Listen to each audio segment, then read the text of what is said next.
在印度那个喧嚣繁忙的城市中，存在着一支坚强的马夫队伍。令人感到异样的是，他们的队伍缺少了最基本的工具——马匹。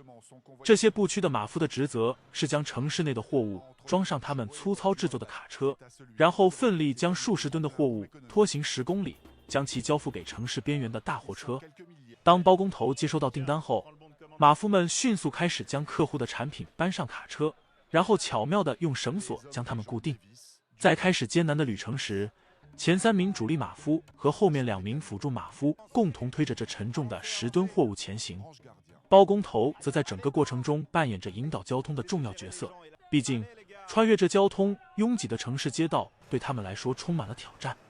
更重要的是，包工头必须确保货物能够按时送达，因为长年累月的高强度工作已经让马夫们精疲力尽。一旦将货物安全送达目的地，马夫们必须亲自卸载并将货物装上大货车。完成任务后，他们会在街边的小吃摊上简单的享用一些食物。然而，他们每一步都在用自己的力量谋生，他们无法承受生病或垮下去的风险，因为每个人都有着家庭中需要抚养的3个或更多孩子。一旦他们不能继续工作，家庭的生计就会立即瘫痪。到了深夜，城市街道上的马夫们会躺在路边休息，尽管看起来他们睡得很沉，但实际上他们每晚都会多次醒来，确保他们的卡车没有被偷走。这些卡车实际上是租来的，用于工作。如果失去了这些工具，他们将无法还清债务。早上，他们会匆匆忙忙地进行简单的身体清洁，然后迈开坚实的步伐，开始新的一天的工作。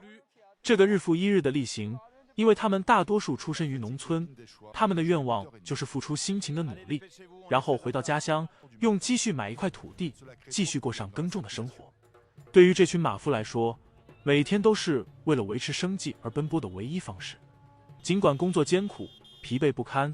但在城市的出租车司机眼里，马夫们却成为了他们眼中的爱侍者。出租车司机迫切希望交通警察能够抓住马夫的小节车辆。马夫们也深知自己的行动可能会引发交通堵塞，但为了维持生计，他们只能默默忍受，继续前行。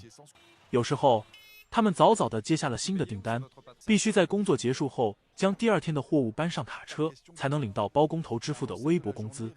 一天的辛勤工作可能只有7美元，一般情况下不过4美元，有时甚至只有2美元。如果一天没有订单，他们就没有任何收入，晚上的饭都成了奢望，食不果腹成为了家常便饭。近年来，由于当地政府开始整顿交通秩序，马夫们被查到也会被罚款，而城市周边的加工厂也开始向更远的地方迁移。马夫们深知这份工作面临着迅速的消失，但只要还有货物需要拉，他们都会努力争取机会。尽管这份工作充满困难，毫无乐趣可言，但现实的生活逼迫着他们不得不坚忍不拔。Le soir, je suis brisé.